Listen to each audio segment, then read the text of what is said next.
You ask Tiger to solve. This deals with linear equations with one unknown.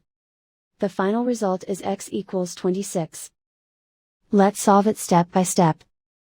Group all constants on the right side of the equation.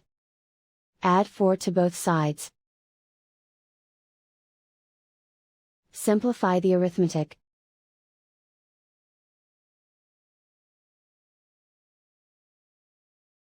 Isolate the x. Multiply both sides by 2. Group like terms. Multiply the coefficients. Simplify the fraction.